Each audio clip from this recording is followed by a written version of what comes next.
bienvenue dans ce nouveau numéro de Tellement Vrai. Comment vivre normalement avec un enfant atteint d'une maladie nerveuse ou d'un trouble important du comportement? C'est à cette question que doivent répondre chaque jour les témoins que nous avons rencontrés. Entre les rendez-vous chez les pédopsychiatres, l'éducation, les risques de déscolarisation et d'isolement des enfants, leur quotidien est devenu un véritable calvaire. Malgré des moments de découragement, ils sont bien déterminés à ne jamais baisser les bras et à se battre sans cesse pour tenter d'offrir à leur enfant la meilleure des éducations et un chemin vers la guérison. Tout de suite, voici le sommaire de l'émission. À 10 ans, Stella souffre d'angoisse profonde et d'un besoin constant de vérifier des choses apparemment aussi anodines que le bon ordre des torchons dans la cuisine ou les interrupteurs de tous les radiateurs. Le soir, dans sa chambre, ces tocs de vérification prennent tellement de temps qu'elle n'arrive plus à dormir. Avec l'aide d'un pédopsychiatre, elle va essayer de contrôler sa maladie en s'obligeant peu à peu à réduire ses manies. Donc je regarde si ça ne dépasse pas, si la prise elle est bien mise, et après je vérifie. Loïs a été diagnostiqué hyperactif avec troubles oppositionnels dès l'âge de 3 ans. Aujourd'hui, à 7 ans, il épuise ses parents, l'habiller, le faire manger, lui donner son bain. Tout est sujet à crise. Sous traitement médicamenteux, Loïs peut aller à l'école où il bénéficie d'une maîtresse personnelle pour l'aider à le suivre. Mais il lui reste encore un long parcours pour espérer guérir un jour. Quand on a gagné une petite part de gâteau et puis qu'on a réussi à obtenir certaines choses de Loïs, on sait très bien que le coin de ciel bleu, il est loin. Un matin, en se réveillant, Jonathan a été pris de tremblements violents et de tics qui ne l'ont plus quitté. Il souffre du syndrome Gilles de la Tourette. Accaparé par sa maladie, Jonathan a de grosses difficultés à l'école et sa maman se bat pour qu'il reste scolarisé dans un établissement public et qu'il ne soit pas marginalisé. Mais vous le verrez, la maladie de Jonathan prend des proportions alarmantes. Je ne suis pas sûr que ce soit vivable, même si c'est notre fils. À 2 ans et demi, Gaëtan a épuisé la patience de tout le monde autour de lui. Il crie, mord et n'obéit jamais. Pour tenter de canaliser son énergie, Joël, sa maman, l'emmène voir une psychomotricienne. Mais aura-t-elle le cœur d'imposer les règles que la spécialiste va lui dicter? C'est un vrai parcours du combattant. Personne ne veut garder mon frère, même pas moi. Élever un enfant qui souffre de TOC, un documentaire tellement vrai. Loïs a 7 ans. Il est atteint du trouble de déficit d'attention avec hyperactivité auquel s'ajoute un trouble d'opposition. Un dysfonctionnement neurologique qui transforme la moindre activité en épreuve. Ça sera à la fin. On est d'accord? Non, on ne peut pas tout le temps acheter. Caroline, sa mère, appréhende le moment des courses au supermarché car il faut sans cesse surveiller Loïs. Et surtout supporter le regard des autres qui ne voient en lui qu'un enfant mal élevé. Ça, c'est en vert. Loïs, ton petit chariot, tu l'oublies. C'est pas mal qu'il va te prendre, hein. Le paquet de bonbons, j'ai dit après. Après, j'ai dit. Loïs, dépêche-toi. Oui, je ne peux pas. Là, je vais être obligée de céder pour pas voir la comédie, sinon ça va être... il va commencer à crier partout, tout le monde, les gens vont regarder, ça me stresse. Donc là, je vais faire que des petites courses, puis je reviendrai plus tard, quand mon mari rentrera du travail, je reviendrai faire mes courses plus tranquillement. On y va. Allez. On passe aux caisses, Loïs. Pourquoi? Parce que t'es pas sage. Non. Non, je suis pas d'accord. C'est vrai que c'est pas évident, quoi. Encore, bon, si mon mari est avec moi ou une autre personne, c'est vrai que c'est plus facile. Mais bon, toute seule, là, comme j'ai vu, là, si je l'arrêtais pas, c'est les coups de chariot sur les gens. Non, l'essuie-glace, Loïs. Et voilà. Non. On a l'habitude avec Loïs. Ouais, il est cassé. Allez. Non.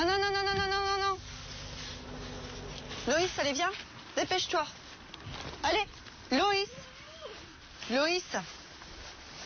Tu viens? Loïs, on rentre maintenant. Loïs. Ta maman. Allez. Loïs. Si tu veux rester mon copain, tu m'embêtes pas. Loïs. Dépêche-toi. À l'âge de 2 ans, Loïs était tellement intenable qu'il a été exclu de la crèche. Caroline et son mari Eric ont alors compris que leur fils était différent et qu'il allait falloir apprendre à vivre avec. Aujourd'hui, leur quotidien est une lutte permanente pour améliorer le comportement de Loïs. J'ai rien amené du tout. Tu m'as cassé mon essuie-glace. de la voiture. Je vais te dire, moi, t'aurais pris une fessée, mon petit gars. Parce que ça, c'est inadmissible de casser les affaires des autres. Quoi? Tu m'as entendu, Loïs? Oui. Oui? Regarde-moi quand je te parle, regarde-moi. Pourquoi, si tu me regardes, pourquoi t'as cassé? Non. Bah t'es pas gentil, hein. C'est pas rigolo, Loïs, hein. C'est pas rigolo. Hein. J'ai fermé la porte. Je suis pas content. Je cherche à comprendre. Mais je m'aperçois que, bon, ben, il y a des choses qui disparaissent avec le temps, mais bon, il y a toujours des choses qui restent, notamment l'opposition. Et puis d'être un peu dans son monde à lui, quoi. Et il faut essayer d'arriver à... Pour rentrer en contact avec lui, bon, un exemple, lui faire la bise, si je lui demande pas la bise, il me la fait pas en arrivant. Tu vois, quelque chose, moi quand je rentrais chez moi, quand j'étais enfant, bon, ben, moi j'aimais bien embrasser ma mère et tout, faire cajoler, tu vois. Je trouvais un peu de réconfort de ma journée, tu vois. Mais bon, lui, ça lui fait rien, apparemment. Je sais pas, il doit être dans son monde un peu, ouais. Bon, le petit peu qu'il me donne, je le prends. Mais la plupart du temps, je suis déçu. C'est sûr, c'est pas facile.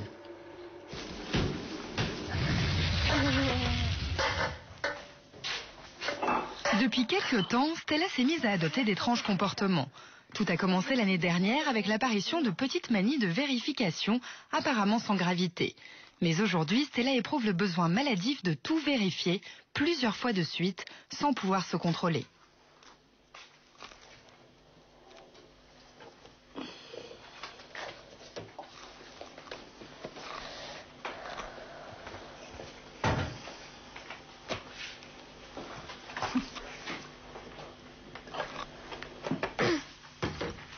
Et tu les laisses, ces torchons, ils n'ont pas bougé depuis tout à l'heure, chérie. Une des phobies de Stella, c'est que les torchons tombent par terre et transmettent des microbes à toute la famille. La vie de Stella est devenue une succession de rituels. Chaque objet doit être exactement à sa place. Tout doit être absolument propre. Maman, c'est qui s'est attaqué par le calcaire ou c'est mal lavé? Non, c'est attaqué par les... je sais pas, par les produits acides, je sais pas quoi. Bon, mets-le là. Non, c'est propre. Ça part pas. Ah bon? Regarde. Ça vous frottez, ça part pas. Si ça part. Oui, ça part. Bon. Au sale. C'est ça. Oui. Je lui dis souvent qu'il va arriver des choses mal si c'est pas comme tu le veux. Ouais, des fois, ouais. Par exemple, mon cartable, pendant les contrôles. Comme ça. En fait, il faut qu'il me regarde. Et ça, il faut que ça soit comme ça. Il faut que ça soit comme ça, en fait.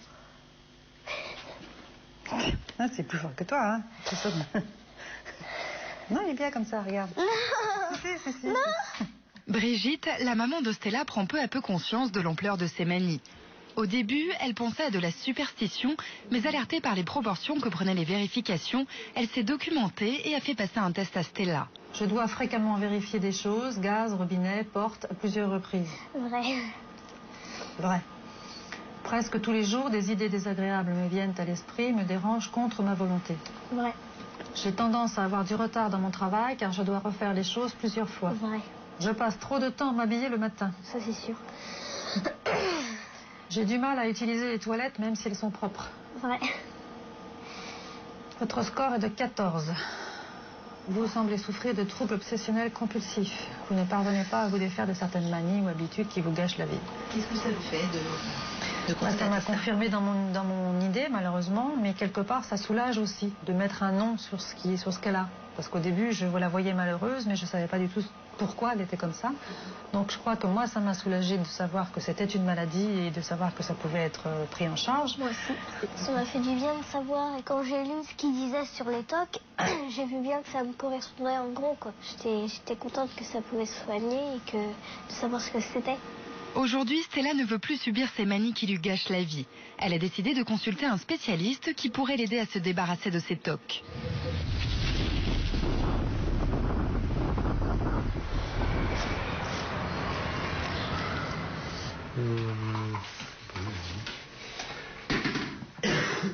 Franck a le même trouble que Stella, mais pour lui, cela fait 10 ans que ça dure.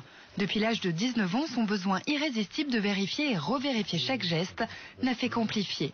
Aujourd'hui, cela envahit sa vie à tel point qu'il ne peut accomplir qu'un petit nombre de choses dans une journée, mais qui doivent être faites à la perfection. Bon, mais je me suis dit ce matin, je suis resté un quart d'heure à peu près dans mon lit à savoir avant de descendre, à savoir ce que j'allais écrire sur mon bout de papier, et puis voilà, penser enfin à tout ce qui devait se faire dans la journée en fait. Il a tellement peur de se tromper qu'il a mis au point tout un système de petits papiers pour être sûr de ne rien oublier, même les choses les plus simples de la vie quotidienne. Bon, le principe que j'ai adopté, en fait, c'est un rituel aussi finalement, mais je veux dire, que j'ai adopté, c'était donc d'écrire ces petits bouts de papier et avant de faire les choses, de déchirer le petit bout de papier de façon à... Ça avait tendance à m'éviter de vérifier après avoir fait la chose. C'est-à-dire après avoir sorti le chien, de me demander parfois pendant une heure, mais est-ce que j'ai bien sorti le chien? J'ai bien sorti, donc d'essayer de se remémorer la sortie du chien. Ou, voilà, en fait, ça a supprimé toutes ces vérifications mentales de visualisation, en fait.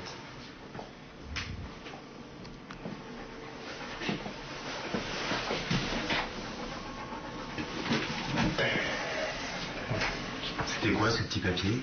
C'était le papier que j'ai déchiré où c'était écrit manger. Et donc comme je vais manger, donc je le déchire avant. C'est le principe que j'ai adopté pour éviter de vérifier après en fait. Souvent, Franck ne mange qu'une seule fois dans la journée. Préparer 2 repas lui prendrait beaucoup trop de temps.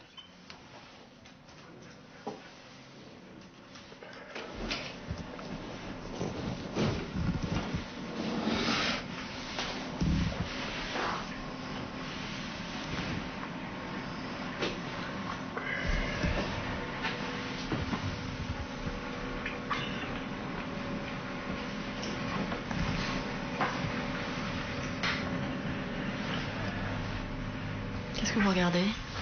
Mais si j'ai bien nettoyé la table en fait, si elle est parfaitement nettoyée en fait, là où j'ai mangé.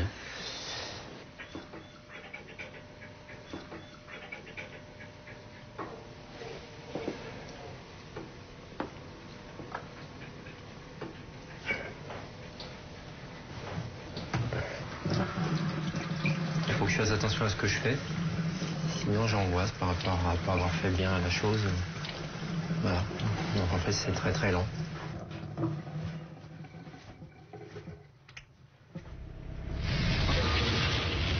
Jonathan a 12 ans. En se réveillant un matin il y a 2 ans, il a été pris de violents tremblements et de tics qui ne l'ont plus quitté. Le diagnostic est tombé en quelques jours. Jonathan souffre du syndrome de Gilles de la Tourette, une maladie orpheline incurable associée à des troubles obsessionnels compulsifs. Du jour au lendemain, ce petit garçon, comme les autres, s'est mis à régresser à l'école. Autrefois sociable et sportif, Jonathan est devenu solitaire et passe de plus en plus de temps à ne rien faire. Au début, j'ai eu des tremblements quand j'étais dans ma salle de bain. Puis après, j'ai été voir le docteur. Je savais pas ce que c'était, alors après j'ai été à l'hôpital, puis ils m'ont dit. Et toi, est-ce que tu savais ce que c'était? Est-ce que tu te rendais compte de ce qui arrivait? Non. Alors les symptômes visibles, ce sont les tics vocaux, les tics moteurs. Et les nombreux symptômes invisibles, ce sont les obsessions, les tocs, l'anxiété. Qu'est-ce qui est le plus difficile? Qu'est-ce qui te dérange le plus avec cette maladie? Les tics. C'est surtout les tics. Et t'en as tout le temps? Ouais. Il faut savoir qu'il y a beaucoup d'enfants Tourette qui sont déscolarisés, où un des 2 parents doit s'arrêter de travailler. Donc ça pose des problèmes majeurs pour tout le monde, et d'abord pour l'enfant. Donc voilà, l'objectif, c'est de scolariser Jonathan en milieu ordinaire le plus longtemps possible et dans les meilleures conditions. Brigitte se bat depuis bientôt 2 ans pour que son fils obtienne une aide thérapeutique et scolaire appropriée. La prise en charge de Jonathan était préconisée par l'hôpital dans le cadre d'un traitement médical. Et je ne vois pas pourquoi, si Jonathan avait eu un cancer, il aurait naturellement été soigné, traité. Donc je ne vois pas pourquoi, s'il a une maladie orpheline, c'est pas possible. Aïe.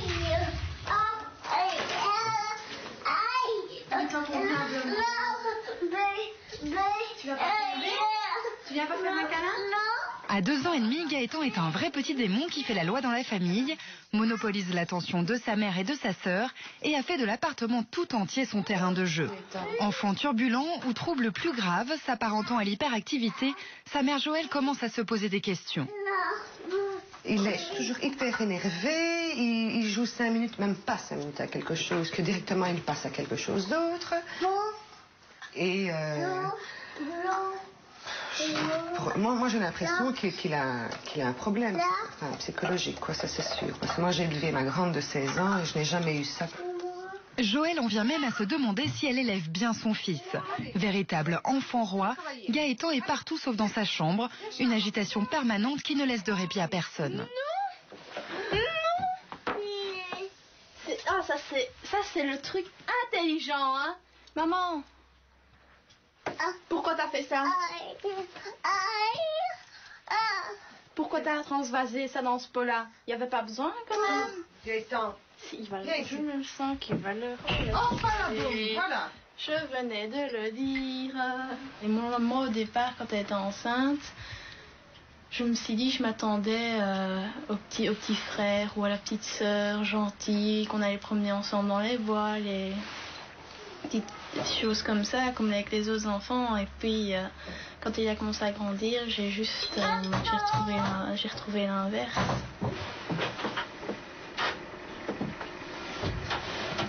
Gaëtan, tu fermes la porte? Non. Si? Non. Oui? Oui? Non. Ça reste mon frère. Je l'aime autant que si ça aurait été le petit ange tout calme et tout, mais bon. C'est difficile de savoir qu'à mon âge, quand on voit tous les autres, moi je fais du babysitting et tout, moi je garde mes frères et sœurs. Moi je suis là, personne ne veut garder mon frère. Et même pas moi. Alors les gens ils me regardent, ils commencent directement, oui mais c'est ton frère. Et moi je me dis, oui c'est mon frère, mais mon frère c'est pas ton frère à toi. Non, mon frère il est pas comme le tien. Donc papa t'es propre maintenant, où est-ce que tu vas aller dormir? Tu vas dormir dans ta chambre comme un grand garçon? Non. Il va directement dans le lit de maman. Il est beaucoup mieux dans le lit de maman. Tu vas faire dodo là? Tu veux ton sac? Gaëtan, ton sac. Tu veux ton sac? Au lit. Gaëtan est difficile à supporter toute la journée, mais c'est lorsque vient l'heure d'aller au lit que les choses se compliquent. Gaëtan ne veut pas dormir ailleurs que dans les bras de sa mère, une exigence qui n'a pas été sans conséquence sur le couple de Joëlle. Il est incapable de dormir sans moi. Je voudrais bien aussi être cool le soir, de temps en temps pouvoir lire un bon bouquin ou voir un bon film. Mais bon, c'est comme ça. C'est rien à changer, c'est ma corvée, entre guillemets. C'est une corvée, oui. Par rapport au couple, c'est pas évident du tout. Ça casse tout. Ça a cassé... Oui, ça a cassé tout le couple parce que quand un bébé dort entre papa et maman, ben bon, il faut pas... le couple n'a plus d'intimité. Et c'est vrai qu'il passe avant. Pour l'instant, Joëlle a cédé.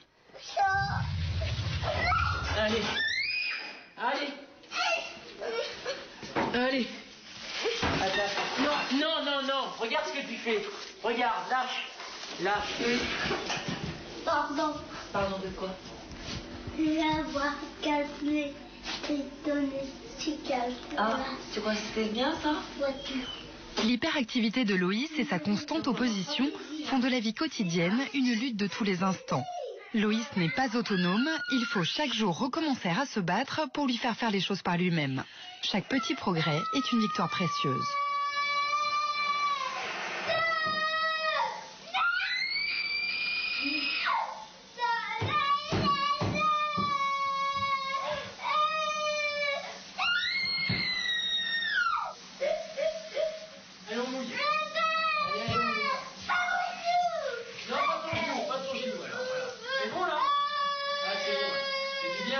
C'est les troubles oppositionnels caractéristiques, là. Il se met en opposition, puis il veut pas faire ci, il veut pas faire ça, et il tient tête, quoi.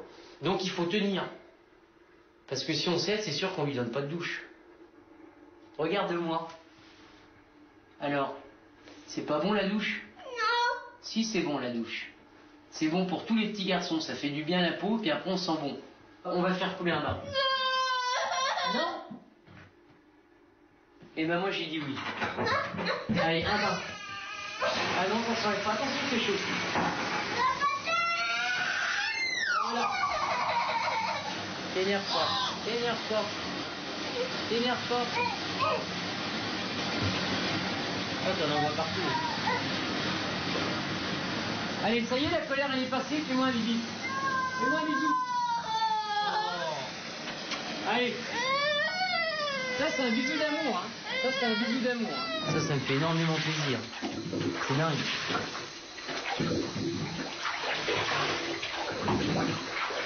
Et là il me regarde, il me fait un beau sourire, là, ça me fait encore plus plaisir. Allez, c'est pas moi qui va t'habiller, Loïs. Allez, habille-toi tout seul. Pour stimuler Loïs et lui faire acquérir des habitudes au quotidien, Eric et Caroline ont mis au point un tableau où ils notent tous les progrès de leur fils. Une tâche exécutée égale une croix. À la fin du mois, la récompense est à la clé. Et c'est quoi la récompense de la croix? C'est un DVD, un dessin animé. Ah. Attention, il reste encore 10 jours pour l'avoir le DVD. Il faut que tu tiennes bon. Allez, habille-toi tout seul, c'est bien mon chéri. C'est bien, t'es un champion. C'est bien, champion Loïs. Donc hier... Alors hier, bon, on peut pas dire qu'il s'habillait tout seul le matin, donc on met pas de croix. On met pas de croix. On était combien déjà hier? Je me souviens plus. On était le 16. Le 16. Il a mangé quand même à table, tu m'as dit? Oui, le midi. Bon, le soir c'était plus difficile, mais bon... Prendre sa douche le soir, ça c'est bon, il a été impeccable hier soir, Loïs. Hein Loïs? Loïs, une croix hein, pour la douche hier soir. Par contre, Loïs, on met pas de croix. Où? Dans quelle case? Tu le sais, hein? Pourquoi on va pas mettre de croix? C'était pourquoi hier? Qu'est-ce qui s'est passé hier pour le... Loïs? Regarde. Regarde le tableau, là. Attends, fais voir où ça. On a mis... Non, c'est là? Oui. C'est qu'il y a marqué quoi? Qu'est-ce qu'il y a marqué? C'est pas pour le sommeil, si? Aussi. Ah. Dormi tout seul. Et ben voilà, alors donc voilà. on n'a pas mis de croix. Pas de croix. Pas de croix, il n'y en a aucune. Vas-y, voilà. Tout seul, hein. Sans maman. Oui. Par contre, là, regarde, là, t'es un champion, là. Ça, c'est très bien. Manger à table avec maman et papa et s'habille tout seul le matin. Là, pour l'instant, tu vois, il y a la sortie au cinéma hein, aussi. Là, t'es en course avec la sortie au cinéma et le DVD. Ça te fait plaisir, ça? Eh ben, faut continuer, c'est bien. Tu vois? Tu vas y arriver. Une carnet au micro. Faut pas croire que c'est gagné. Quand on a gagné une petite part de gâteau et puis qu'on a réussi à obtenir certaines choses de Loïs, on sait très bien que le coin de ciel bleu, il est loin. Pourquoi il n'y a pas de frères et sœurs? Il faut poser la question à Caroline. Enfin, Eric, c'est vrai qu'il aimerait bien avoir un deuxième enfant, mais bon, moi, j'hésite, quoi. Encore. Je me sens pas prête et c'est vrai que moi, mon seul souci, c'est Loïs. Donc je me dis, un deuxième enfant, comment il va réagir Tu culpabilises. Oui, c'est vrai que... Ouais. Pourquoi?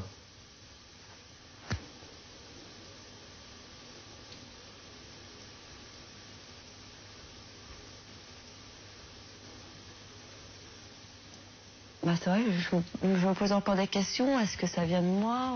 Je sais pas. C'est vrai, bon, j'étais à un passage aussi un petit peu avant la naissance de Loïs. J'ai eu un déprime par rapport au décès de mon père. Donc tout ça, ça a joué. Je pensais que ça avait joué sur pendant ma grossesse. Ça a dû jouer quand même un petit peu, mais bon. Est-ce que Loïs, tout ça, ça a ressenti sur Loïs? Donc, ce qui me préoccupe surtout maintenant, c'est dans l'avenir de Loïs. Parce que bon, là, cette année, c'est vrai que au niveau de l'école, il est au CP, mais bon, l'année prochaine... 15h67.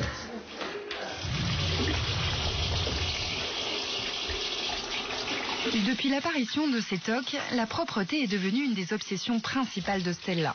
Tout ce qui n'est pas soigneusement lavé peut véhiculer des microbes et infecter toute la famille. Stella passe donc de plus en plus de temps à se laver les mains. On appelle ça des tocs de purification. Ensuite, il faut encore vérifier que le robinet est bien fermé et que les torchons sont bien accrochés. Ah oui, dans la voiture peut-être.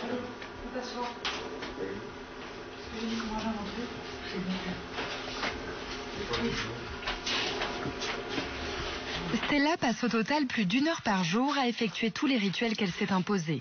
Des manies qui chaque jour gagnent du terrain. Tu vas t'asseoir. C'est pas un jeu, tu vas t'asseoir. Là.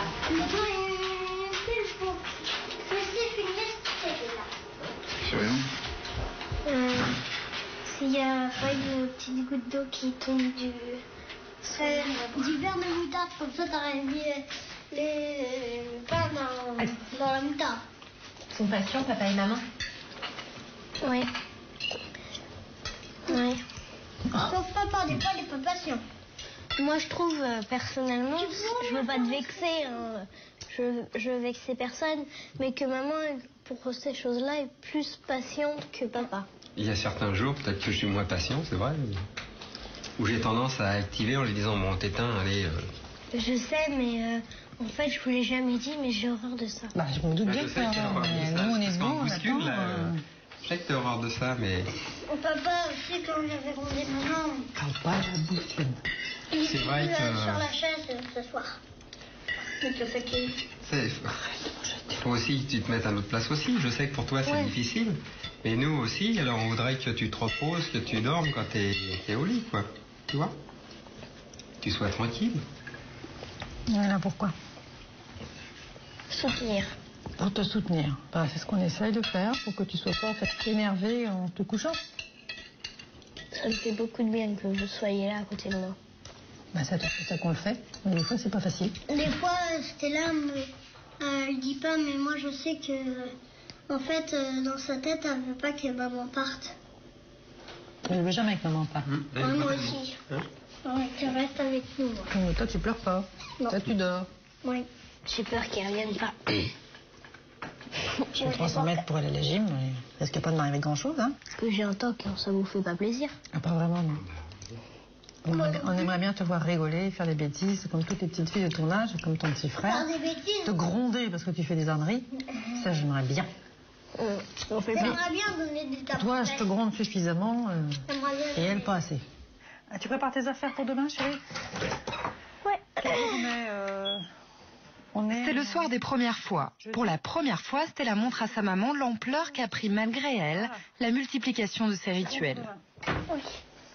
Donc je regarde si ça ne dépasse pas, s'il y a de l'écart ici, si ça ne dépasse pas, s'il y a de l'écart ici, si ça ne c'est pas collé, s'il y a de l'écart ici, s'il y a de l'écart ici, si la prise elle est bien mise, s'il n'y a rien qui dépasse des fois, ça comme il faut, ça s'il n'y a rien, la télé ne dépasse pas, au carré, le piano s'il est bien éteint, d'ailleurs est-ce qu'il est bien éteint?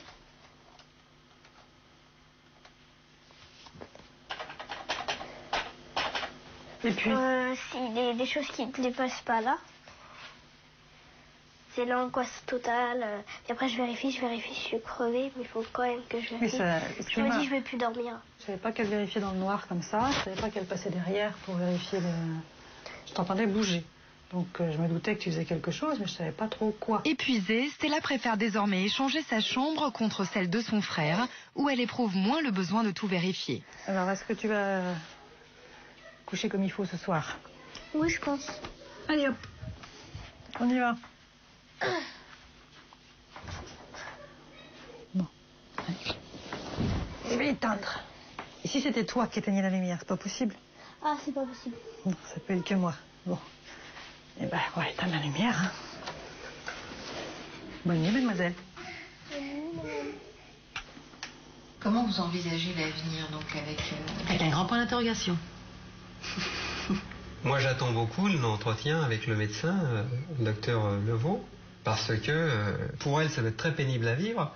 Et puis pour son entourage, pour nous en tant que parents, je me dis, j'espère que ça va se résorber, que ça va s'améliorer, et surtout que ça ne va pas s'amplifier.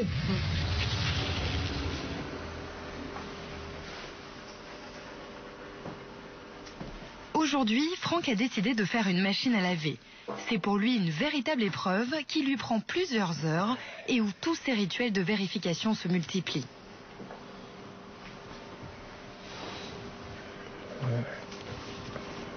Merci, merci. Avant de mettre mes affaires au sale, je les secoue déjà par la fenêtre. Et donc en faisant attention, bien sûr, là, j'ai la chance que les fenêtres des voisins ne soient pas ouvertes parce que c'est l'hiver. Et sinon, je fais ça à la nuit, en fait, quand tout est fermé. Et donc je secoue par la fenêtre comme si c'est pour enlever la poussière, en fait. Donc je secoue, donc avant de mettre au sale. Une fois que c'est au sale, donc après, quand je le remanipule pour le remettre dans la machine, il faut que je secoue. Et je le secoue aussi une fois que c'est lavé et séché, avant de le ranger. C'est fermé, c'est bon, tout sèche, c'est bon. On y va. Voilà.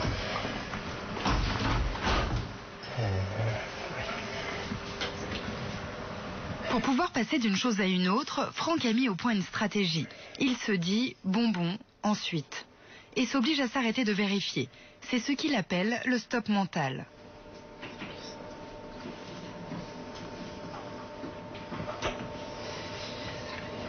Qu'est-ce qui va pas là? Ben là, le stop mental fonctionne pas. Alors, ça se déroule pas comme tout à l'heure je disais. C'est-à-dire que entre l'assouplissant, là, puisque c'est la dernière étape, là je bloque là-dessus, c'est que il y a l'assouplissant et il faut que je me dise que donc j'ai mis l'assouplissant, bonbon ensuite, il faut que ça découle. Si ça se, si dans ma tête j'entends pas ce déroulement, enfin, comme je le trouve, qui devrait être là, j'arrive pas à passer, en fait. Et donc là, l'angoisse est toujours là et j'arrive pas à fermer le truc.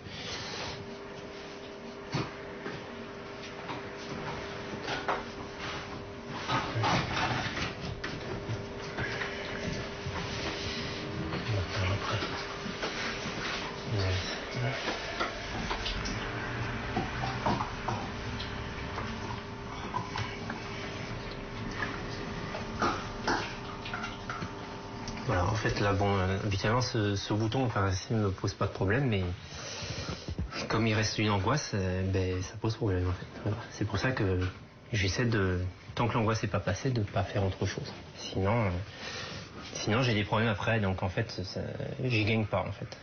Là je fais un peu, je bricole quoi, on dirait.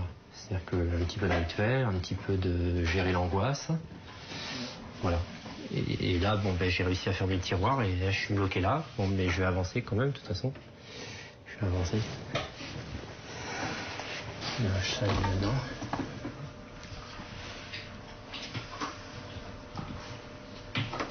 Ensuite, je montre ça autour. Et puis là, ensuite. Donc là, on peut la mettre en marche.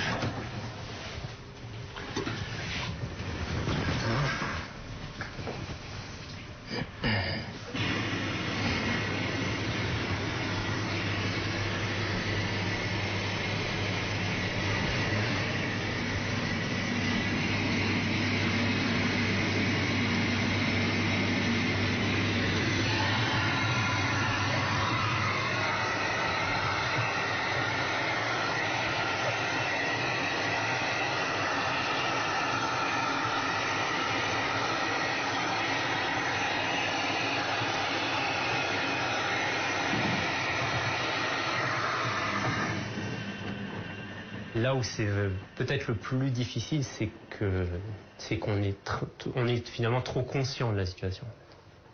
En fait, c'est là en fait. Là où c'est difficile, c'est le fait de vraiment s'apercevoir que c'est tellement absurde et pour tellement des conneries entre guillemets, je veux dire la vaisselle, des choses comme ça. Mais on essaie de s'en sortir, mais on n'y arrive pas. À lutter.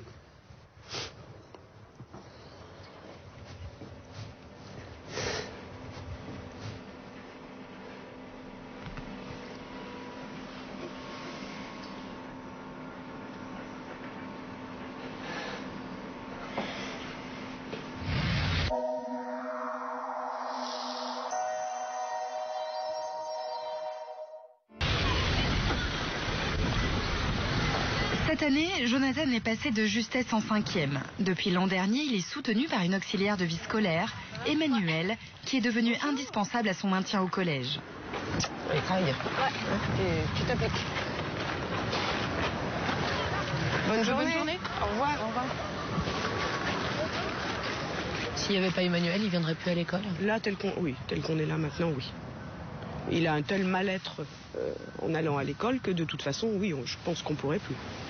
Donc ce qui se passerait, c'est que soit on le placerait dans un établissement qui ne serait pas du tout adapté à sa pathologie, soit l'un de nous s'arrêterait de travailler, ce qu'on a déjà envisagé. On ne le fait pas parce que je ne suis pas sûre que ce soit vivable de vivre avec un Tourette 24 heures sur 24, même si c'est notre fils. Parce que il faut répéter sans arrêt les mêmes choses qui sont oubliées. Il a une non-activité assez déprimante. En ce moment, il passe l'essentiel de son temps sur le canapé. Donc on se relaie avec mon mari pour lui faire des activités, mais c'est quand même pas toujours, on n'est pas forcément inventif.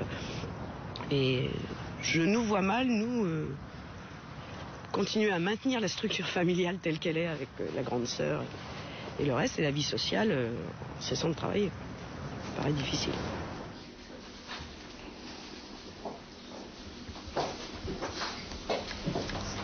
En classe, Jonathan mobilise toute son énergie pour lutter contre ses tics, ce qui l'empêche de se concentrer correctement. Il écoute les leçons, mais ses troubles l'empêchent de prendre des notes. Ce matin, cours de biologie, c'est Emmanuel qui écrit à sa place. D'accord. Et on va se servir de la mienne. Pourquoi t'écris pas? Parce que j'indique à la mamie. Je n'arrive pas. Qu'est-ce que tu fais toi quand t'as le cours? J'écoute. Si je l'écoute, pas trop. Parce que j'arrive pas trop à me concentrer. L'athlète récupère 2 fois plus vite. Donc plus on s'entraîne, mieux on récupère. T'as compris les exercices? Bah ça j'ai compris avec, mais ça non. Pourquoi? Je sais pas. Parce qu'on va refaire ensemble en fait après le cours quand on aura un temps. On va pouvoir avoir ensemble l'exercice. Donc à ce moment-là, il a besoin de plus de temps en fait pour prendre un exercice.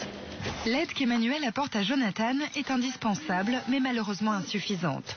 Pour dominer ses tremblements, il lui faudrait l'aide d'un ergothérapeute. Depuis bientôt 2 ans, sa mère réclame aussi un professeur spécialisé qui pourrait donner à Jonathan des cours de soutien. Ouais. Oui, ça a été? Ouais. Tu goûtes et puis on se met au doigt?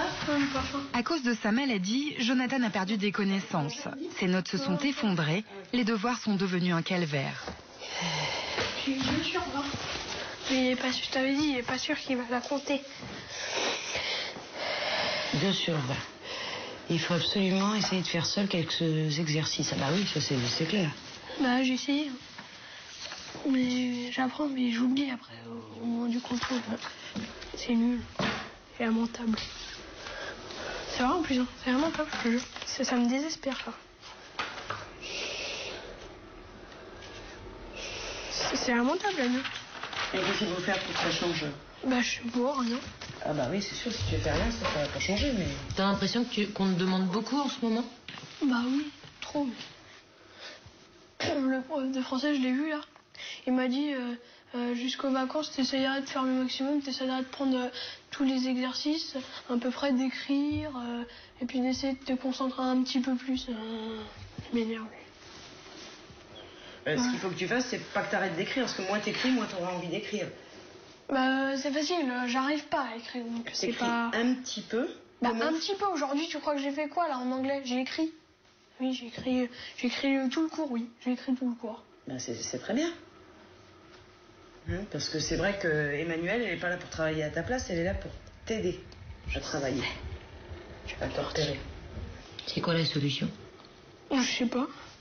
La solution, c'est qu'il gagne en concentration. Mais il n'y a pas de solution. Ça, je pense que... Ça, c'est la solution. J'ai encore du mal à accepter la maladie, donc... Puis je l'accepterai jamais, donc... Ça sert à rien. Fais voir ton cahier de texte. Oui. Bon, je suis sur des numéros. Ah oui, parce que j'avais pas mis le numéro, mais je sais que c'est celui-là parce que j'ai pas eu le temps de le marquer. D'accord. Donc ouais, alors vas-y. Alors, t'écris un petit peu. Pour tu me dis à l'école que t'écris. Bah oui, parce que j'avais envie d'écrire.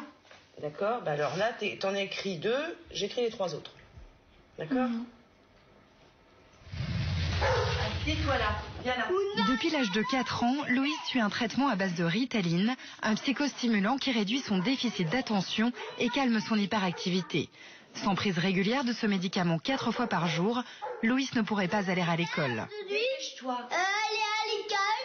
On va à l'école, mais tu te dépêches. À l'école. Là, c'est 8h30 et 9h l'école. Allez, dépêche-toi. Et merci votre attention. Allez. C'est quoi ton médicament? Un Ritaline. Et c'est pour quoi faire? Pour calmer. Pour te calmer? Le matin Ouais. et soir. Et ça te calme? Hein? Oui. Allez, viens mettre tes baskets. Tes baskets. Tes baskets, elles sont là. Allez, on finit. T'as bien mis ton sweatshirt tout seul. Alors maintenant, tu mets tes baskets tout seul? Loïs. Attention, hein. J'aime pas ça, hein. Dépêche-toi. Non.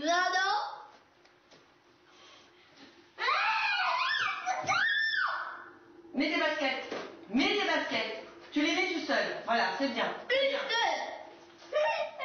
C'est tous les matins comme ça, jusqu'à temps que je lui donne son médicament en fait. Hein. Alors je lui donne à 8h et il faut attendre une bonne demi-heure pour que ça fasse effet. Et puis bon, là je vais essayer de le calmer un petit peu avant d'aller à l'école, quoi, qu'il reste plus calme. Oui, c'est important parce que je peux pas l'emmener comme ça à l'école, très agité, quoi. Une fois que le médicament a fait effet, Loïs est à peu près capable de suivre les cours de sa classe de CP, pourvu que l'on ne soit pas trop regardant sur la discipline. Ses parents ont dû se battre pour éviter à leur fils une intégration en institut spécialisé. Loïs apprend aujourd'hui à son rythme, lui aussi aidé par une auxiliaire de vie scolaire, Audrey. Le lait. Tu le vois, le entoure-le. Allez, fais un beau... Non, on n'écrit pas sur le... Allez, vas-y. Avec le I. Un beau rond. Vas-y. Voilà. Allez, Alors, pose ta craie. Pose ta craie. On va voir après. Allez, viens t'asseoir. Cherchez maintenant, ne défaites pas le groupe. Loïs. Loïs. Non. Non, c'est pas l'heure. C'est pas l'heure, on travaille encore un peu. Allez. Ensuite. Allez. Qu'est-ce qu'on a dit? Là. Regarde, je pousse ça. Loïs. Lui, elle est sensible pour aller Comme grâce à cette aide de tous les instants, Loïs parvient à suivre l'allure de sa classe. Le plus difficile pour Audrey, c'est de parvenir à retenir son attention plus de quelques instants, car Loïs se déconcentre très vite. Arrête avec tes bras. Regarde. Qu'est-ce qu'on dit? Tu m'as donné un coup. Oui, pardon, oui. Allez. Non, arrête avec tes bras. Souvent, on est en décalage en fait avec les autres élèves parce que je prends plus de temps. C'est quoi ces plus grosses difficultés? Énormément au niveau graphisme, mais il aime pas la lecture non plus. Lecture, écriture, les maths, oui, ça passe. Le calcul, en général, on arrive à avoir pas mal d'attention, mais écriture et lecture, c'est là où ça coince le plus. Regarde-moi. Ils sont pas bien placés. Non, ne t'énerve pas, s'il te plaît, ne t'énerve pas. Loïs, non. C'est pas l'heure de dormir, on travaille encore un peu. Et regarde. Allez, on travaille encore un peu. Tous les deux. C'est quoi ça? C'est bien. Non, Loïs, allez, on y va, on travaille. C'est quoi ça? T'as vu, ça colle sur mon doigt. Ouais. Ah, ça, c'est super, Loïs. Je t'ai pas trompé. C'est bien, il va pouvoir aller en récréation. Très bien. Non, il s'en est bien sorti. Il a fait des progrès? Ouais. Je suis toujours dessus, donc forcément ça avance, hein, mais il y a beaucoup de travail, que ce soit à la maison, que ce soit à l'école, il y a beaucoup de travail et ça se ressent. Mais je pense que d'ici la fin de l'année, il arrivera à écrire, j'espère en tout cas, son prénom tout seul, sans que je lui tienne la main.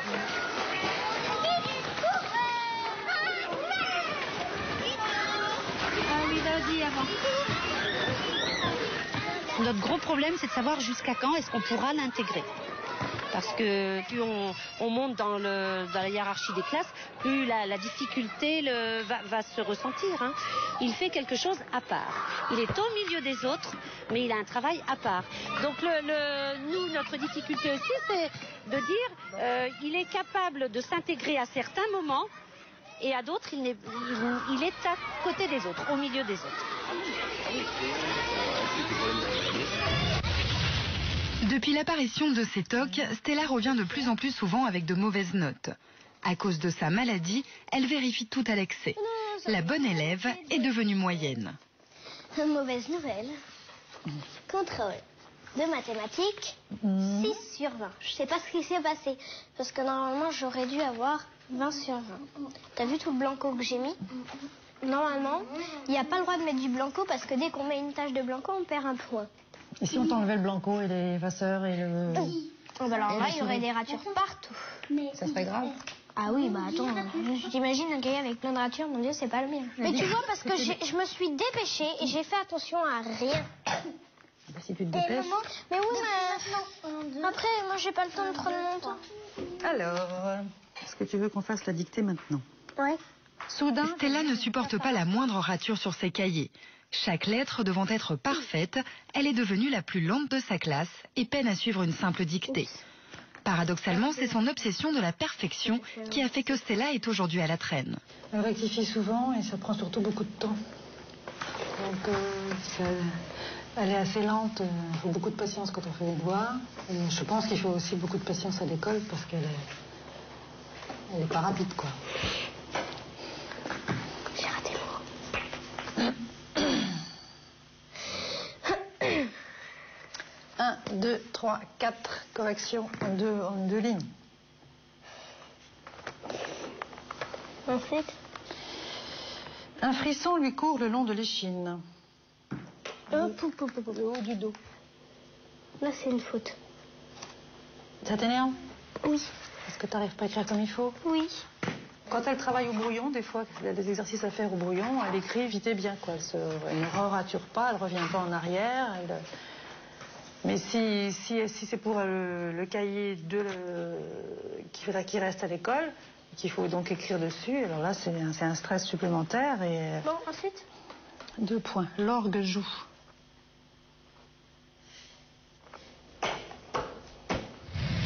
C'est bon, ça? Ouais, tu peux y aller. Voilà, tu t'assieds? On va glisser? Voilà, super, dis donc. Voilà, super. Oh là là, le grand garçon. Mets tes mains. Voilà, super. Voilà, même... Sur les conseils d'un neuropédiatre, Gaëtan a entamé des séances de psychomotricité qui devraient lui permettre de discipliner ses mouvements et d'allonger ses plages de concentration. Une thérapie très ludique qui doit aussi permettre à Joëlle, la maman de Gaëtan, de comprendre comment mieux gérer son fils au quotidien. Disons que dans le cas de Gaëtan, je ne pense pas que ce soit une vraie hyperactivité intrinsèque. Je pense que c'est plutôt un comportement hyperactif parce qu'il a des moments de concentration, il a une écoute. Un enfant qui est vraiment authentiquement hyperactif n'a pas cette écoute que Gaëtan a. Bon, c'est pas un enfant qui va vraiment pouvoir facilement se tenir statique. Donc il faut savoir que les enfants hyperactifs développent des muscles qui sont plutôt des muscles de vitesse, qui font beaucoup de petits mouvements n'importe comment dans tous les sens.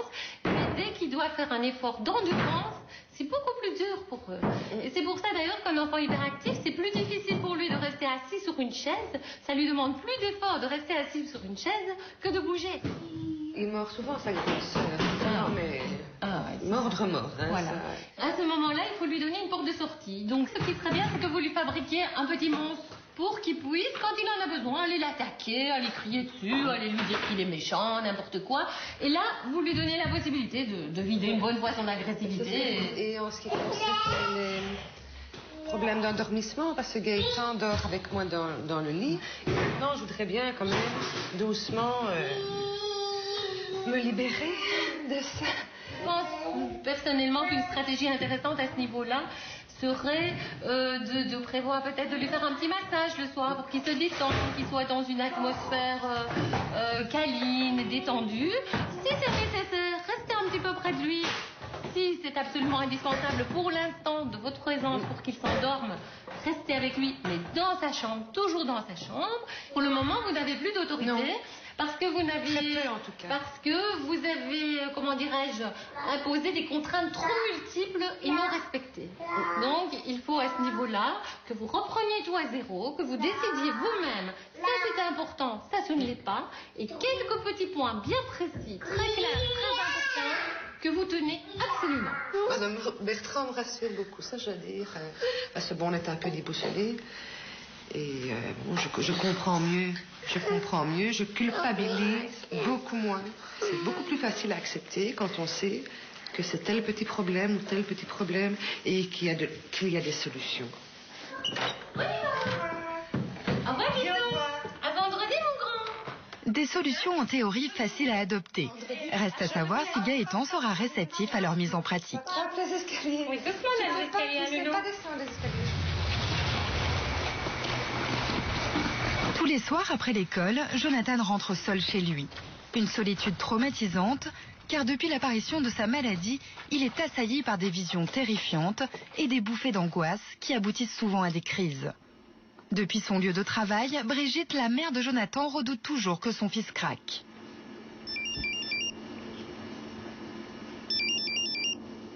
Oui? Oui? Attends, t'affole pas. Je te rappelle, d'accord, et on discute tranquillement. D'accord? Attends, je te rappelle.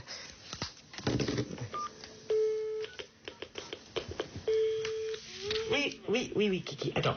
Alors, qu'est-ce qui se passe là? Pourquoi t'es dans un état pareil? Hein? T'as une crise de tic? Attends, tu t'es reposé? Qu'est-ce que t'as fait pour qu'il y ait une crise de tic? T'as essayé de faire tes devoirs? Bon, bah c'est bien d'avoir essayé déjà, tu vois, ça c'est super. On les fera ensemble tranquillement ce soir. D'accord? Bisous. Non, je rentre pas tard. Hein, je vais me dépêcher. D'accord? Hein, je vais me dépêcher. Allez, bisous. Bisous. Là, on va pas pouvoir le laisser longtemps comme ça parce que... Sinon, il va être tenté de se blesser ou je sais pas quoi. Donc, on va voir. Je te rappellerai pour savoir si ça va. Car lorsque l'angoisse devient trop forte, Jonathan peut déclencher une crise de tic. Et dans ces cas-là, il vaut mieux être présent.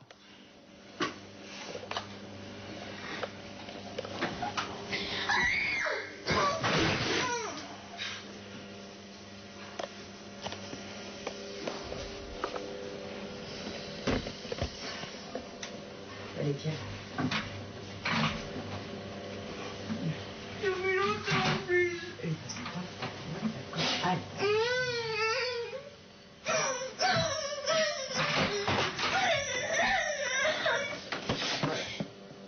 On la pose là. D'accord.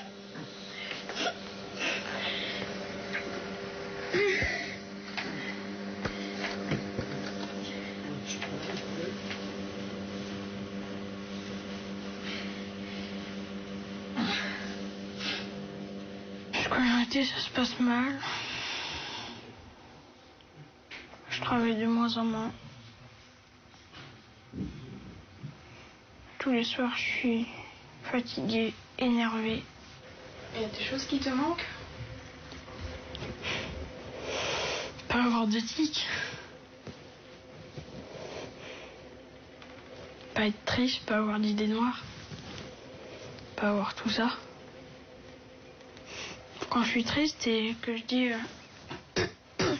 j'ai envie de baisser les bras, mes parents ils me disent bah, t'as envie de finir comme un clodo dehors, sans métier, en train de balayer les rues. Non, j'ai pas trop envie de finir comme ça, donc pour ça. Ils me soutiennent heureusement, voilà pourquoi j'ai des parents. Ils me soutiennent. Si j'avais pas de parents, bah là ça fait longtemps que j'aurais baissé les bras.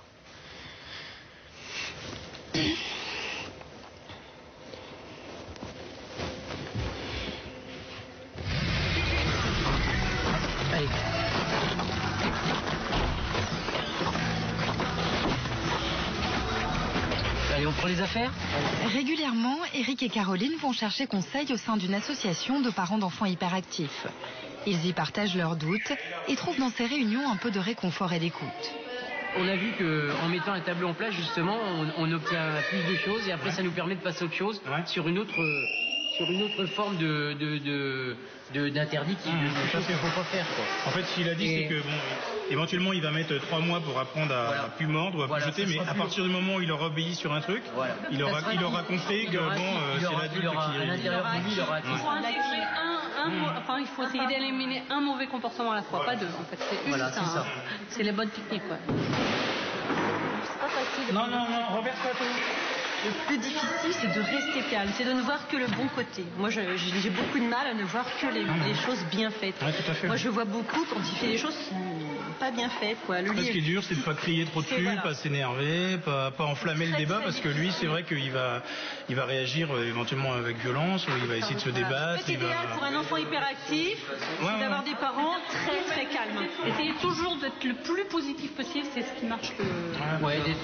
Ils ont tellement de mauvais comportements qu'au bout d'un moment, on finit par s'apercevoir qu'on a passé sa journée à faire des reproches à l'enfant. Voilà, c'est ça. Du matin jusqu'au soir, on a su faire que ça. Même vous, à la fin de la journée, vous vous dites, mais je suis quoi? Je suis un monstre. Je n'ai fait que disputer mon enfant. C'est tout. Alors, quelle relation on peut avoir avec son enfant si on passe son temps à l'engueuler? On tape pas. Ces réunions sont aussi l'occasion pour Loïs de côtoyer d'autres enfants hyperactifs et de développer des relations dans lesquelles, pour une fois, il ne se sent pas différent. Allez, ça court, Loïs, ça court. Là, on voit que Loïs, il est tout de suite dans son univers. Et c'est vrai qu'avec les autres enfants, on voit tout de suite que ça passe bien, qu'ils se comprennent bien. Ils ont bien compris que Loïs, il est un peu comme eux, donc ils font pas attention. Ça permet de ne pas être tout seul dans son coin. Et pas croire qu'il n'y a que nous, quoi. Ça, c'est bien. Je vous soutiens.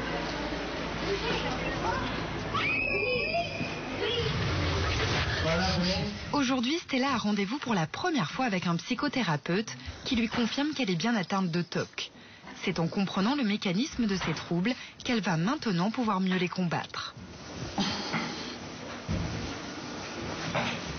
N'oubliez pas, c'est la faute de personne. Il n'y a pas des fautifs, il n'y a pas des gens qui... c'est pas un problème d'éducation, même si parfois vous dites j'ai peut-être été trop gentil avec elle, trop sévère, j'ai pas fait ci, j'ai pas fait ça. Ça n'a rien à voir. On n'a jamais démontré que ça pouvait être un système éducatif perturbé qui pouvait donner un TOC. Donc, comment on va faire? Eh bien, vous allez établir un carnet de bord, comme on appelle, entre le thérapeute et vous. C'est-à-dire qu'on va repérer systématiquement toutes les situations qui déclenchent l'obsession. Je vais vous donner un exemple pratique. Robinet. Je ferme le robinet. Bon. L'eau coule, donc je ferme le robinet. Donc ça, c'est une action logique. D'accord? Mais chez Stella, qu'est-ce qui se passe? Cela va déclencher chez elle une obsession. C'est-à-dire une pensée qui va augmenter l'angoisse, c'est-à-dire la pensée du genre « je l'ai peut-être pas bien fermé ». Cette angoisse étant très forte, elle va trouver une solution pour diminuer cette angoisse. Et elle va avoir ce qu'on appelle une compulsion, c'est-à-dire un comportement qui va diminuer l'angoisse. Chez Stella, cette angoisse, très rapidement diminuée, réapparaît. Et l'obsession recommence. Mais ne l'obligez jamais à ne pas avoir son rituel lorsqu'il est trop important. Il ne faut pas choisir le plus angoissant. Il faut choisir le moins angoissant. Tu vois déjà ce que tu vas pouvoir enlever en premier? Le radiateur peut-être pour commencer, mais c'est vrai que je vérifie très peu. Tu peux même demander à ton papa et à ta maman de t'empêcher d'avoir le rituel. Il ne faut pas attendre qu'ils viennent vers toi. Tu peux aussi aller vers eux, puisque maintenant... tu sais exactement ce que tu as et ton papa et ta maman aussi, donc ça va aller vite. Tu vas avoir confiance. D'accord, oui. Alors, ce rendez-vous? Je crois qu'on est... Oui, on a eu plein de réponses à plein de questions, donc on est bien content. Et surtout, c'était là, la main biche. Ouais, je sens que ça va s'améliorer. Et les exercices que le docteur Levaux t'a demandé de faire, tu te sens capable de les faire? Oui, je pense, oui. Ouais. Il neige. Salut. Bonjour. Franck aussi va consulter un spécialiste pour ses troubles. Et c'est Sylvain, un ami qui vient le chercher pour l'y emmener. Seul, Franck serait incapable d'être à l'heure de ce rendez-vous. Il est 11h du matin. Je me suis levé à 4h du matin pour me préparer, quoi, en fait. Comme j'allais bien, j'ai fait pas mal de choses. Quand je me lève pas assez tôt, finalement, je prévois toujours trop de choses à faire avant de partir. Et comme je mets très longtemps à faire chaque chose, ça coince quelque part.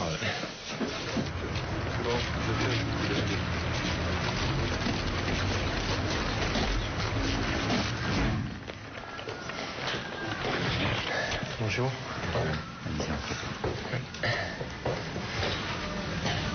Alors si vous voulez, on va reprendre un petit peu les choses où on en était resté la dernière fois. Vous vous souvenez, on avait essayé de regarder en détail comment s'organiser un petit peu vos craintes. Quelles étaient les situations dans lesquelles se déclenchaient les obsessions. Et qu'est-ce qui, au sein des obsessions, vous faisait le plus peur. Donc si on parle de cette idée-là, est-ce que ça vous est arrivé de la garder plusieurs minutes en tête? Oui. Qu'est-ce qui s'est passé? Mais dans ce cas-là, je suis très angoissé. D'accord, elle déclenche l'angoisse, ça on l'a vu, oui. Quand on a peur de quelque chose, quand quelque chose angoisse, comment faire pour s'y habituer, pour avoir moins peur? L'affronter plusieurs fois. Oui. Le point clé, c'est se confronter lentement, de manière répétée, à cette idée qui vous fait peur. Comment se confronter à une idée? Il suffit de l'évoquer volontairement. Il faut donner l'occasion à l'angoisse de retomber. L'angoisse, elle va toujours finir par tomber, ça vous l'avez vu. Mais il faut un temps important, il faut considérer, et pour un patient qui a un trouble obsessionnel comme vous, surtout évoluant depuis longtemps, puis avec l'ampleur qu'on a vue, il faut partir sur une durée qui va être de facilement 20 minutes, une demi-heure, pendant lequel vous devez vous confronter à l'idée sans faire le rituel. Ok?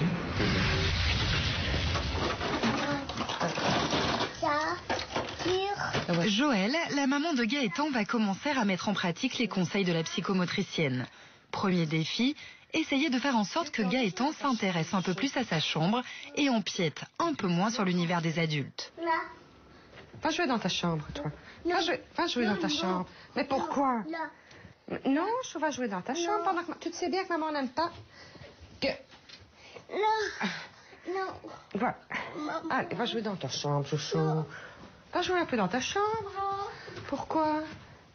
Regarde tous tes beaux jouets. Regarde, tu as juste mis le désordre. Tout est par terre, maintenant tu ne joues plus. Oui.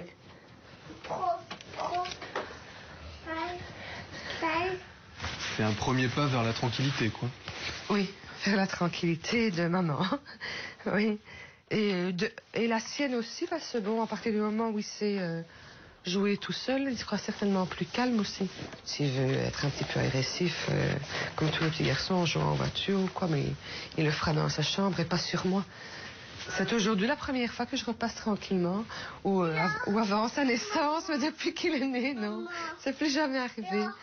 Quoi, maman? Mais maman repasse, j'ai presque fini.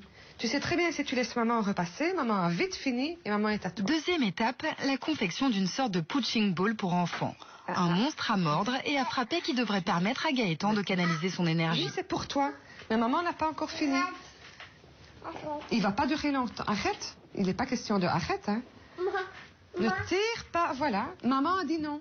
Je vais lui faire un monstre pour qu'il puisse se défouler quand il doit se défouler ou quand il veut mordre, qu'il mord dedans. Mais je ne suis pas parvenue à faire quelque chose de vilain.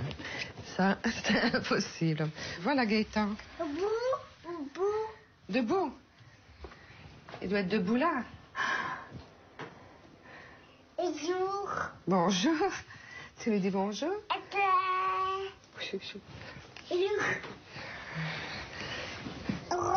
Allez, hop là. Tu lui donnes des box à lui. Mords-le, tu sais. Ne le casse pas. Comment est-ce qu'il va s'appeler? Kiki? Kiki? Eh bien, voilà. On va l'appeler Kiki. Et quand tu es fâché ou quand tu es de mauvaise humeur, alors, tu mords Kiki. Voilà, comme ça. Quand tu es nerveux, au lieu d'ennuyer grande sœur et maman, tu ennuies ton monstre ici. Ton kangourou sauvage. Ça va?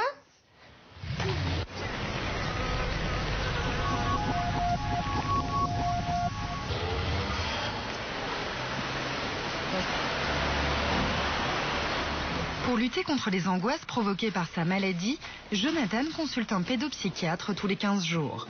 Le principe de cette thérapie comportementale est d'exposer Jonathan à ses obsessions afin de les éliminer peu à peu. Au niveau des tics, ça devient quoi? Quand on s'était vu il y a 15 jours, tu me décrivais que tu avais l'impression que c'était de nouveau un peu plus fort. Qu'est-ce que ça devient actuellement? C'est pareil. L'obsession qu'on a travaillé ensemble, c'était une pensée que tu avais dans la tête, et cette pensée, c'était que ta mère disparaisse comme ça. Tu te souviens? On avait évoqué plusieurs hypothèses. Qu'est-ce qui pouvait se passer quand elle prend l'ascenseur, par exemple, et que toi tu descends à pied? Qu'est-ce qui pouvait se passer dans la réalité? Et tu m'avais dit, en fait, il ne peut pas se passer grand-chose, finalement. Je suis sûr de la retrouver en bas. Mais n'empêche que j'ai un doute qu'elle soit encore en bas, quand moi j'arriverai, et ce doute te faisait peur. Et je t'avais dit qu'il fallait bagarrer un peu contre les obsessions pour pouvoir s'en débarrasser et les mettre un peu à bas. Non, c'est bon, j'ai compris. C'est bon? Non. Donc, moi, ce que je te propose, si tu es d'accord, c'est que tu fasses un exercice qui va être de se dire, par exemple, à un moment donné, je me sépare de ma mère, de mon père ou de mes parents s'ils sont ensemble, et on se donne un temps où tu vas rester sans que tu ailles vérifier s'ils sont bien là ou pas là. 1 minute, hein, c'est pas long. D'accord? Ouais. Regarde, il y en a plein en plus, ils ont sorti plein de jouets. Ouais. C'est super. D'accord? Ouais, tu viens me chercher là? Oui. D'accord. Bon, à tout de suite. Ce qui est très handicapant pour le moment, c'est qu'il ne peut pas faire les courses avec nous dès lors qu'il nous a perdu de son champ de vision. Donc c'est ça qu'il faut arriver à canaliser, quoi. Il faut vraiment qu'on fasse quelque chose parce que sinon c'est assez terrible pour lui, quoi. Donc je vais peut-être aller le récupérer. Je vais essayer de grappiller sur le temps un tout petit peu pour pouvoir lui dire qu'on a fait 1 minute et demie. Ceci dit, il ne faut pas que je le laisse dans des états pas possibles. Donc je vais laisser tomber les courses que je ferai après. Je vais juste voir si ça se passe bien. A priori, ça se passe très bien. Sinon, il aurait déjà surgi ici, en pleurs. De toute façon, parce qu'après, c'est l'état de panique. Donc ça se passe très bien. Donc voilà. C'était pas long. C'était pas long, t'as vu? C'est impeccable. On aurait pu rester un peu plus longtemps. On va essayer. Tu veux rester un peu plus longtemps? Essayer? Non, ça va. Non, pas encore. Non. D'accord. Mais là, tu vois, t'as fait plus d'1 minute, un tout petit peu plus d'1 minute. Donc ça veut dire que la prochaine fois, tu peux faire 4, voire 5, et puis après, tu te poseras même pas la question. Ouais. Tu sauras que de toute façon, on va se retrouver à l'entrée du magasin. Donc c'est super, hein? Ouais. Rappel du tableau du mois de novembre. Loïs, qu'est-ce qu'il y avait sur le tableau du mois de novembre? S'habiller? Tout seul. Tout seul le matin. Qu'est-ce qu'il avait, Loïs? Un DVD. Un DVD. Ah. Regarde voir derrière. Et alors? Regarde voir derrière, là. Qu'est-ce que c'est, là, qui dépasse?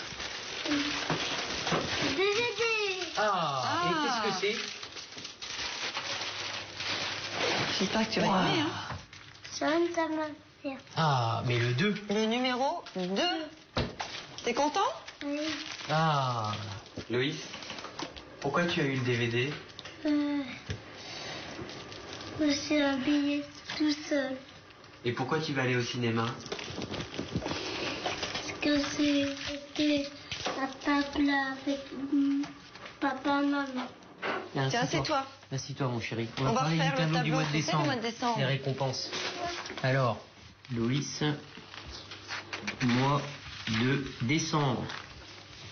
Ça marche bien, on voit que il a fait des efforts pour s'habiller tous les matins, pratiquement tous les matins. Prendre sa douche le soir, on va le remettre pour que ça soit bien acquis. Et on va même dire, allez à la douche tout seul le soir. On va mettre, aller à la douche tout seul le soir. Lolo, il va y aller tout seul à la douche le soir? Tout seul. Alors après, on parlera des récompenses après. D'accord? Lolo, qu'est-ce que tu veux en récompense? Pour Loïs, la fin du mois sonne l'heure des récompenses, mais aussi des priorités à définir pour le mois prochain. Le système d'incitation mis en place par Eric et Caroline semble peu à peu faire ses preuves. Hein? Ranger ses affaires. Un livre ou un conte, ça va, Loïs? Oui. Et un conte que maman te racontera le soir avant de dormir? Hein? Bon, tout ça, tu vas être obligé de bien travailler tout le mois de décembre pour essayer d'avoir au moins 5... pour essayer d'obtenir au moins une des récompenses, Loïs. Tous les jours, papa et maman, ils vont mettre des croix et ils vont te le rappeler tous les jours. Ça prend du temps, mais c'est pas insurmontable. Au contraire, je pense justement, pour nous, ça nous permet aussi d'avoir des points de repère sur quoi on a bien travaillé et peut-être aussi la façon comment on l'a obtenu, quoi. Et ben voilà, le nouveau tableau du mois de décembre, il est en route. On le remet là, à sa place? On le remet là à sa place et ça redémarre. Voilà. Donc, les trésors adorés. Je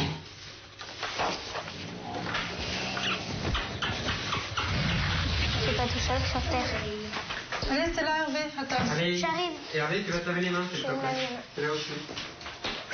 Sur les conseils du psychothérapeute, Stella commence à lutter contre ses manies avec plus ou moins de succès.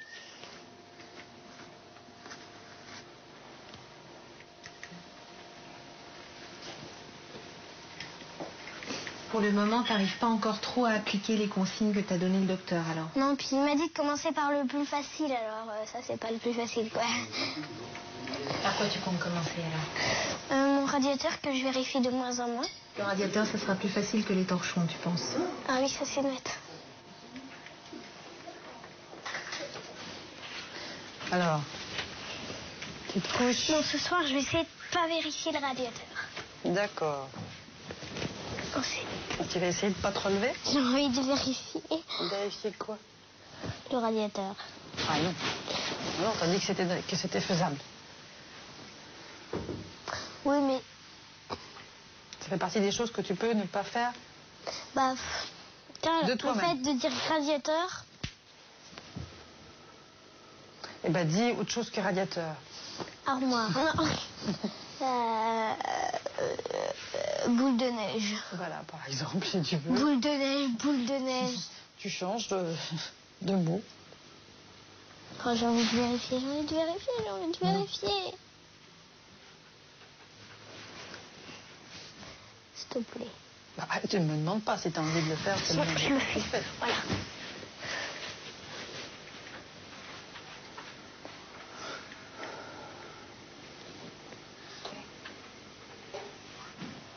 De toute façon, j'aurais été trop angoissée.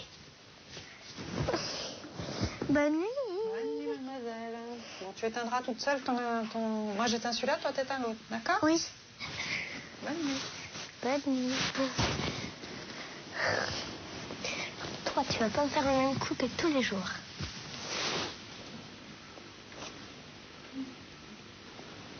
En clair, il n'y a rien qui m'empêche à ne pas éteindre.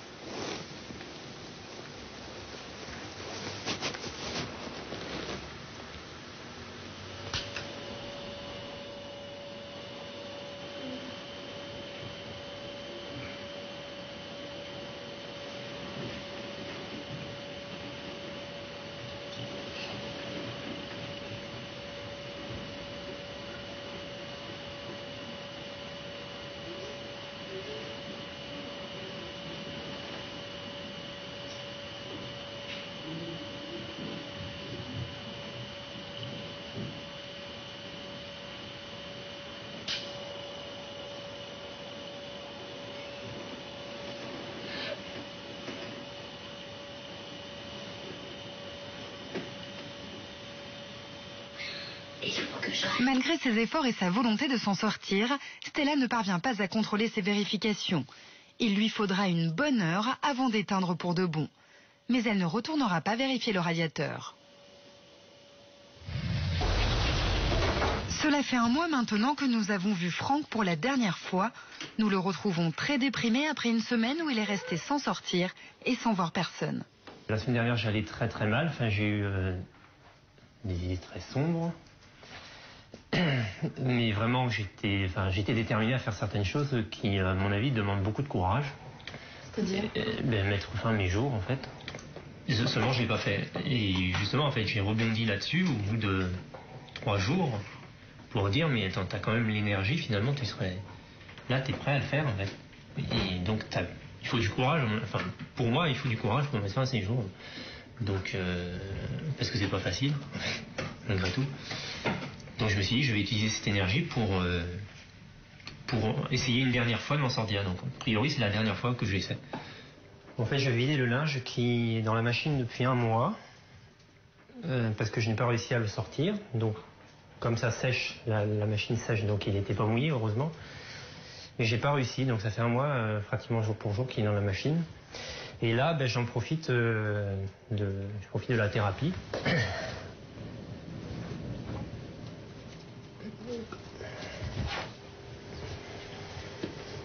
En fait, ça reste assez lent, en fait. Mais bon, avant, j'étais obligé de sentir chaque morceau de linge pour me persuader qu'il était propre et tout. Là, bon, mais je ne le fais pas, en fait. Parce qu'il sort de la machine, donc il est propre. Allez, hop. Voilà. Il va t'en persuader? Non, pas du tout. Je ne veux pas du tout persuader, là. Je me force. C'est alors là, purement de éviter d'y penser, quoi. Franck a suivi les instructions du docteur Dufour.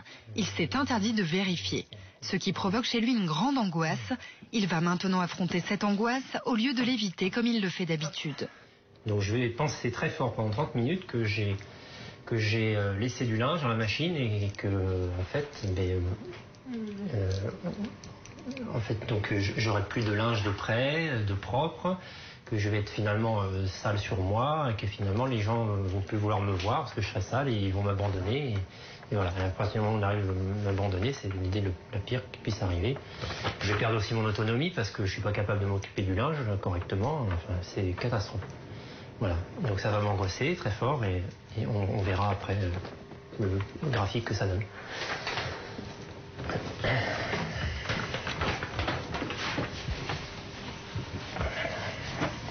Sage.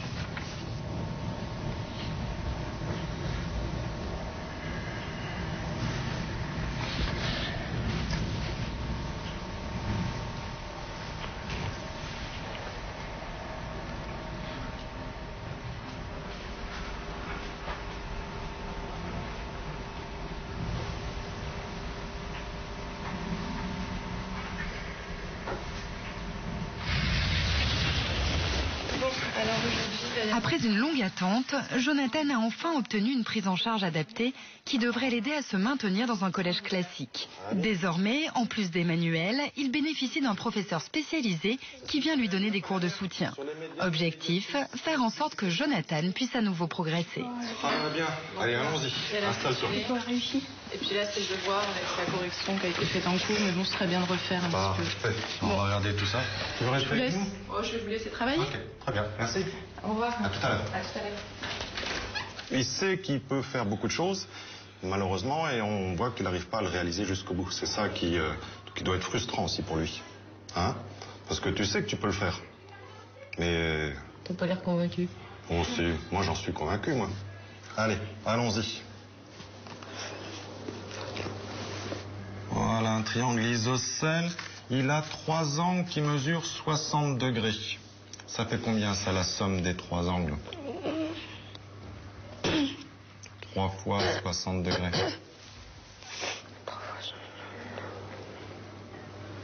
120, 6. 3 fois 6. 12. Oh, c'est nouveau, ça. 3 fois 6. Je sais plus. Bon, eh ben c'est bien, ça, on commence bien, là. 3 fois 6, 18. Oui. Multiplié par 10. 180.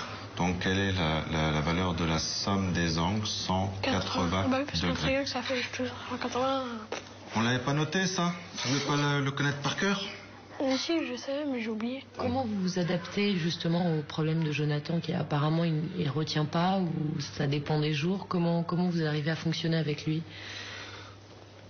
Il n'y a pas de méthode miracle, hein. Sinon ça se saurait. Donc là, on essaye à chaque fois de retrouver, de s'appuyer sur les bases qu'il a et de repartir, de restructurer petit à petit. Jonathan, comment tu les trouves ces cours? Nul, j'aime pas. Pourquoi? Parce que c'est dur, puis je comprends rien. Il y a des choses qui sont plus faciles, puis il y a d'autres choses qui sont dures. Ça fait trop. Non, pour m'aider, moi je veux bien. Mais pour moi, ça fait trop. Mais ça m'aide, donc... Alors, voyons voir. 8 et 17, page 154-155. Vous pourrez écrire? S'il vous plaît. Une partie. Hein? Je vais t'aider. Tu vas commencer. On va voir. Vas-y, tu prends ton livre. Allons-y. Numéro 8, page 154.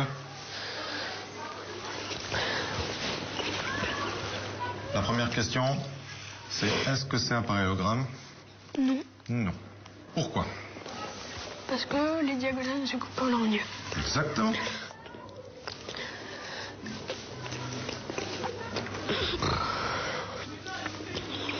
Qu'est-ce que je peux dire de FE et CD? Eh bien, ils sont tous de la même longueur, donc ça va. Voilà.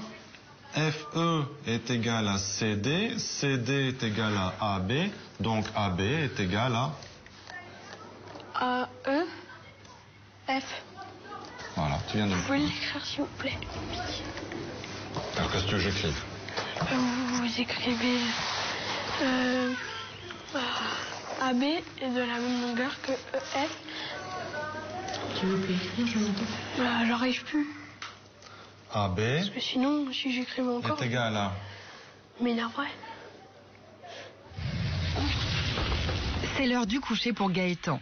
Il ne sait pas encore que cette nuit, conformément au conseil de la psychomotricienne, il va bien falloir qu'il dorme dans son lit. Qu'est-ce que tu lui fais, Saskia? Je le masse comme ça, il se détend avant d'aller dormir. Hein. T'es plus calme, Gaëtan, quand tu quand... Encore. Encore? Encore. Après ça, tu fais mieux dodo, hein, si ça te masse le dos. Attends. C'est le moment que je préfère parce qu'à ce moment-là, il est calme et que c'est rare de le voir calme, alors qu'il faut en profiter, surtout pas avant d'aller dormir. Tu voudrais qu'il soit tout le temps comme ça? Oui. Pour une fois qu'il ne me mord pas. Mord pas. Non, pas. Oh là là là là là là là là. Qui est-ce qui est là? Il va te tenir chaud. Tu sais bien qu'il vient avec toi quand tu dors dans ton lit. Non, encore. Tiens, prends-le. Prends-le. Maman. Oui, mais maman va se mettre avec toi. Le moment du coucher semble mieux se passer pour Gaëtan. Mais il lui faudra tout de même quelques heures pour s'habituer à dormir seul dans son lit. Dodo. Pour la première fois de sa vie, Loïs est invité à l'anniversaire d'une copine de classe. Eric et Caroline sont un peu inquiets de voir comment leur fils va se comporter, mais ils ne cachent pas leur bonheur. Lentement, au prix d'efforts quotidiens, Loïs progresse vers une vie normale. Allez, t'as donné les cadeaux, Loïs, hein? Hein?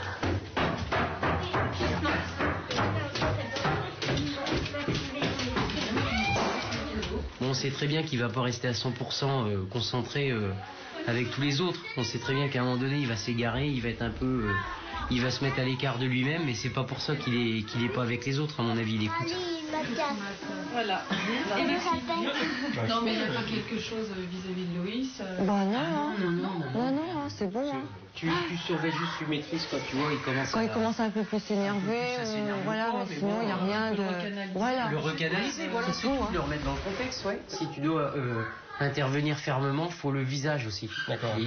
Tout de suite, il voit bien que tu sens que tu maîtrises toi, et pas lui. Ce qui me fait plaisir, c'est que, en fait, tu vois, on les connaissait pas, et on a très bien sympathisé. Nous, on n'a pas de soucis avec nos enfants, donc c'est vrai que c'est facile. Donc je pense que si on avait les mêmes problèmes, je pense qu'on aimerait bien que nos filles soient reçues comme ça chez les gens. Je pense que Loïs, il doit faire partie de tous ces enfants-là. L'image que les adultes ils vont donner, ils vont la faire ressentir à leurs enfants, et leurs enfants, vice-versa, à l'école, vont bien comprendre et accepter. Donc à partir de là, je pense qu'on peut aller que vers du positif. Je pense que ça joue énormément. C'est même la clé de la réussite pour un enfant qui a un déficit d'attention. Joyeux anniversaire, joyeux anniversaire Agathe, joyeux anniversaire Agathe, joyeux anniversaire. D'accord. Bravo. Je suis très contente, c'est vrai que de voir Louis heureux, ça me rend heureuse. I remember you well from the Chelsea Hotel. You were talking so brave and so sweet, giving me head on the unmade bed, while the limousines wait in the street. Those were